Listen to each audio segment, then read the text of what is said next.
Hello everyone, আমি সুদীপা। তো আমি যদি আমার পরিচয় দিতে যাই তো বলতে পারি আমি একজন হস্তশিল্পী। আর এই হস্তশিল্পের মাধ্যমে আমি একটা ছোটোখাটো ব্যবসা করি নিজের মতো করে। তো ছোটোবেলা থেকেই আমি আঁকাআঁকি করতে বা রং তুলি নিয়ে খেলতে ভীষণ ভালোবাসি বলা যেতেই পারে। কারণ অনেক ছোটোবেলা থেকেই আমি নিজে নিজে আঁকাআঁকি করতাম। আঁকার প্রতি প্রবল একটা নেশা বা ঝোঁক ছিল। তো সেটা দেখেই আমার মা প্রথমে আমার বাবাকে বলে যে একটা আঁকার স্কুলে ভর্তি করে দিতে।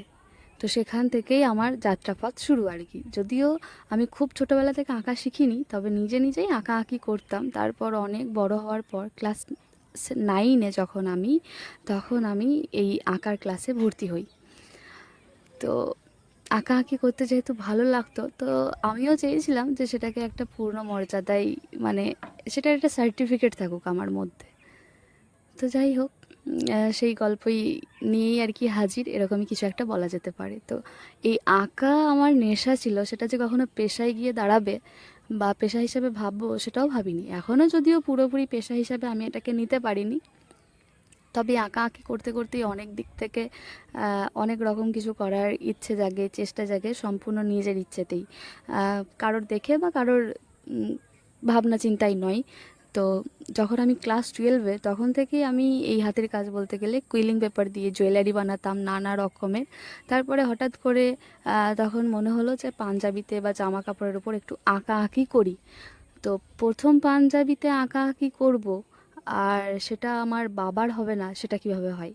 তো এটা ছিল আমার আঁকা প্রথম পাঞ্জাবি। সেই গল্প নিয়েই তোমাদের সামনে। তখন না জানতাম এত ভিডিও করতে বা ভিডিও করতে হয়, এরকমও কিছু ইচ্ছা চেষ্টা ছিল না। তবে একটু স্মৃতি হিসাবে রাখতে চেয়েছিলাম, যেহেতু প্রথম শুরুটা বাপিকে দিয়েই করেছিলাম। তখন এত টেকনিক জানতাম না, এত কিভাবে করতে হয় সেটাও জানতাম না প্রপার ওয়েতে। খুব বিশাল ভালো যে এঁকেছিলাম সেটাও বলতে পারবো না। তবে আমি প্রথমেই চেয়েছিলাম যে প্রথম যেটা শুরু করব সেটা আমার বাপির পাঞ্জাবি দিয়েই হোক। তো যেমন ভাবা তেমনই কাজ। আমি টিউশন পড়াতাম, আর সেই উপার্জনের টাকা দিয়েই আমার বাপির জন্য এই পাঞ্জাবিটা কিনেছিলাম, আর তার উপর এটা পেইন্ট করে দিয়েছিলাম। কথা ছিল মানে আমি দুর্গাপুজোয় এটা কিনেছিলাম পাঞ্জাবিটা বাপির জন্য। তো ভেবেছিলাম যে দুর্গাপুজোতেই হয়তো করব, কিন্তু সেই সুযোগ আর হয়ে ওঠেনি। তবে কালী পুজোর সময় ভাইফোঁটার আগে বাপিকে এই পাঞ্জাবিটা বানিয়ে দিয়েছিলাম। তখন এত কিছু জানতাম না, কিভাবে কি করতে হয়, এত কালার মিডিয়াম মেশাতে হয় সেটা জানতাম না, কিভাবে কি করব এতটাও কিছু জানতাম না। আর প্রথমবার যেহেতু তুলির টান দিচ্ছি, ভীষণ পরিমাণে হাত কাঁপছিল, খুব ভয়ও লাগছিল যে কি হবে কি না হবে, এটাই শুধু ভাবছিলাম। তবে সেই সব ভয় বাধা কাটিয়ে আজকে আমি মোটামুটি একজন পরিণত হস্তশিল্পী বলাই যায়। তো যেহেতু রাতের বেলায় ভিডিওটা করা খুব ভালোভাবে করা হয়নি, মাকে বলেছিলাম জাস্ট একটুখানি করে দিতে, পুরোটাও ক্যাপচার করা হয়নি, আর অত সুন্দরভাবেও করা হয়নি, আর অতটা জানতামও না, এমনি অত সাজানো গোছানো ভাবে করিও নি, জাস্ট স্মৃতি হিসাবে রেখে দেওয়ার জন্যই করেছিলাম। তো ভাবলাম যে আজকে আমি সবার সাথে শেয়ার করি। আর এটাই আমার হচ্ছে প্রথম ভিডিও, আমি এভাবে শেয়ার করছি নিজের কাজ, বা এই রিলেটেড ভিডিও এটাই আমার প্রথম।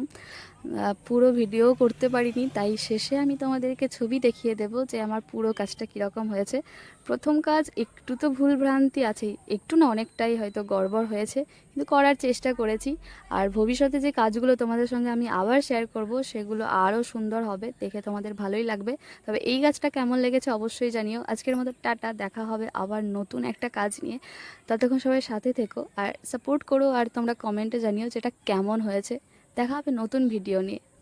টাটা, রাধে রাধে।